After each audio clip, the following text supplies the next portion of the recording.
بسم اللہ الرحمن الرحیم۔ السلام علیکم محترم بزرگوں اور پیارے بھائیوں، شروع اللہ کے پاک نام سے جو بڑا مہربان اور نہایت رحم کرنے والا ہے۔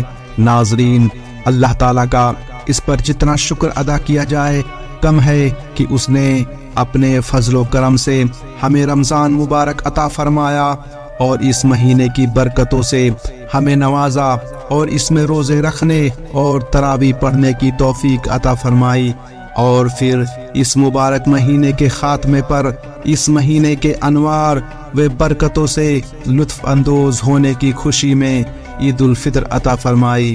آمین۔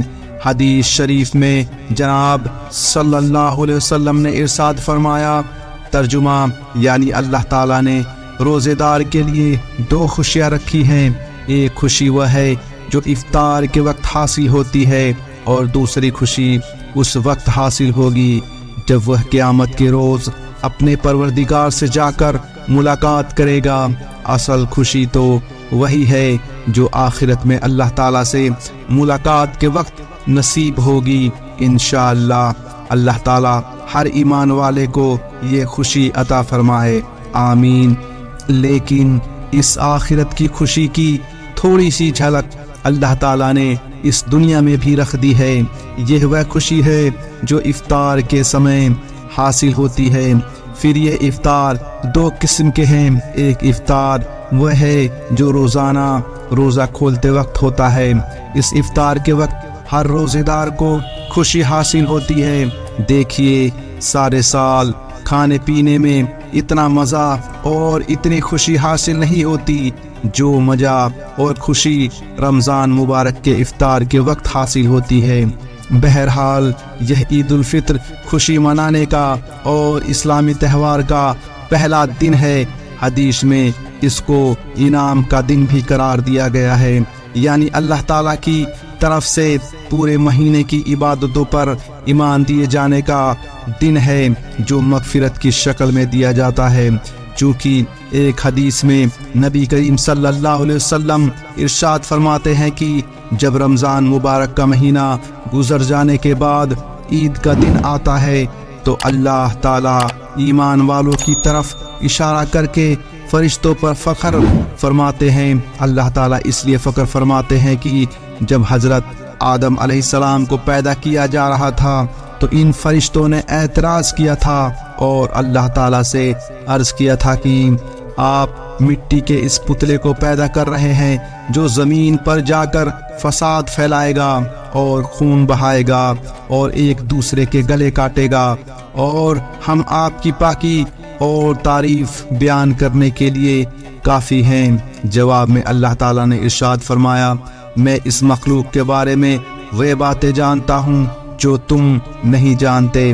میں جانتا ہوں کہ اس مخلوق کے اندر حالانکہ میں نے فساد کا مادہ بھی رکھا ہے، فساد پھیلانے کی بھی صلاحیت اس کے اندر موجود ہے، لیکن اس کے باوجود جب یہ مخلوق میرے حکم کی تعمیل کرے گی اور عبادت اور بندگی کرے گی تو یہ تم سے بھی آگے بڑھ جائے گی، کیونکہ تمہارے اندر میں نے فساد کا مادہ ہی نہیں رکھا۔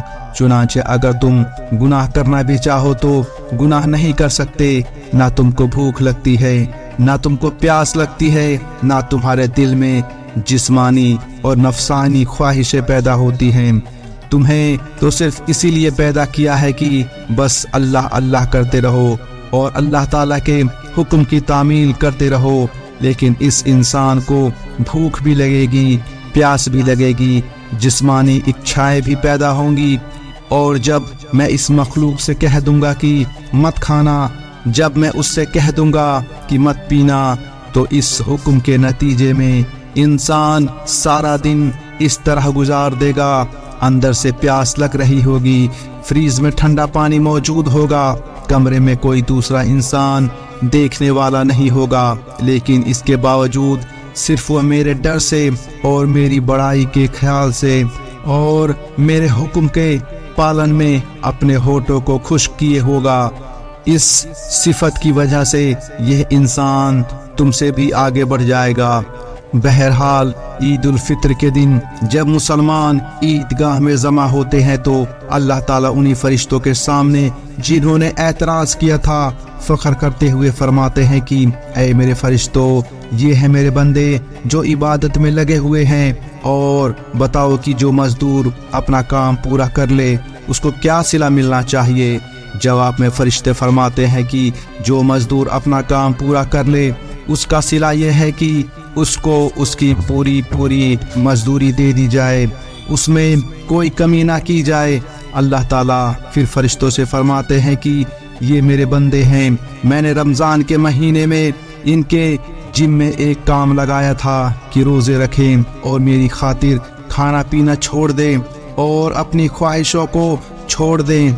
आज इन्होंने यह फरीज़ा पूरा कर लिया और अब ये इस मैदान के अंदर जमा हुए हैं और मुझसे दुआएं मांगने के लिए आए हैं, अपनी मुरादें मांग रहे हैं। मैं अपनी इज्जत व जलाल की कसम खाता हूँ कि आज मैं सबकी दुआएं कबूल करूँगा और मैं इनके गुनाहों की मगफिरत करूँगा और इनकी बुराइयों को भी नेकियों में बदल दूँगा।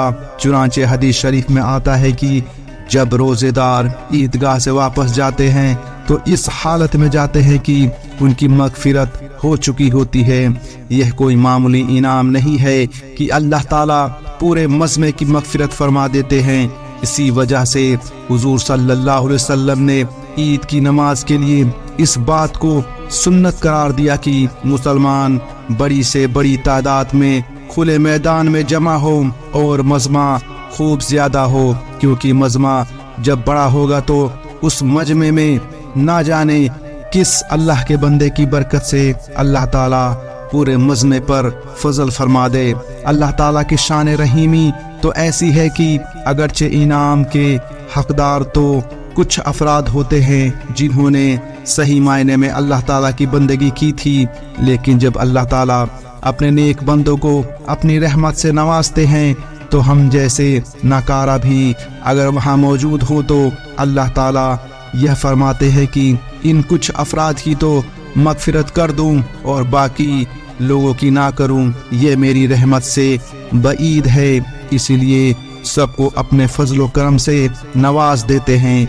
इसलिए यह ईद का दिन जो अल्लाह ताला ने हमें अता फरमाया और इस दीन में ईद की नमाज पढ़ने की तौफीक अता फरमाई, यह कोई मामूली बात नहीं है। यह जिंदगी के अंदर इनकलाब लाने वाली बात है। इसके नतीजे में अल्लाह ताला ने इंशाअल्लाह सबकी मगफिरत फरमा दी है और अल्लाह ताला की रहमत से यही उम्मीद रखनी चाहिए। हमारे दिलों में ये जो ख्यालात आते हैं कि हमने बेशक इबादत तो कर ली लेकिन इस इबादत का हक तो अदा ना हो सका, क्या हमारे रोज़े, क्या हमारी नमाजें, क्या हमारी तिलावत, क्या हमारा जिक्र व तस्बीह, ना उसमें आदाब की पूरी रियायत है, ना उसमें शर्तों की पूर्ति है। इसलिए इन इबादतों के नतीजे में कैसे यह उम्मीद बांधे कि अल्लाह ताला ने इबादतों को कबूल करके हमारी मगफिरत फरमा दी होगी। खूब याद रखें, अपने अमाल के ज़रिए तो उम्मीद नहीं बांधनी चाहिए, क्योंकि हमारे अमाल तो इस लायक ही नहीं है कि वे अल्लाह ताला की बारगाह में पेश करने के काबिल हो, उनकी शान के मुताबिक हो। हाँ, उनकी रहमत से ज़रूर उम्मीद बांधे, उनके फजलो करम से उम्मीद बांधे। बेशक ये अमाल हमारी निस्बत से खोटी पूंजी है, लेकिन उनकी रहमत से उम्मीद है कि इन टूटे फूटे अमाल को भी कबूल फरमा लेंगे। जब उन्होंने ये कह दिया है कि मैं तुम्हारे बुराइयों को भी अच्छाइयों से बदल दूंगा, यानी ये अमाल जो तुम हमारी बारगाह में पेश कर रहे हो इनमें बहुत सी खामियां हैं और बहुत सी बुराइयां हैं, लेकिन जब तुम मेरी खातिर यहाँ आए हो तो मैं तुम्हारी बुराइयों को भी अच्छाइयों से बदल दूंगा।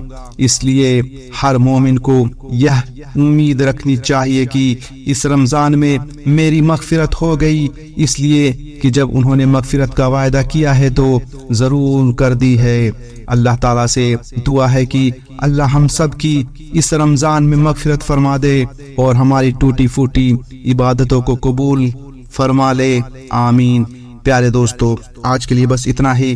ہم امید کرتے ہیں کہ آپ کو آج کا یہ ویڈیو پسند آیا ہوگا. اس ویڈیو کو لائک شیئر اور ایسی ہی ویڈیوز دیکھنے کے لیے چینل کو سبسکرائب کریں. ہم ملتے ہیں آپ کو اگلی ویڈیو میں. تب تک کے لیے السلام علیکم ورحمۃ اللہ وبرکاتہ.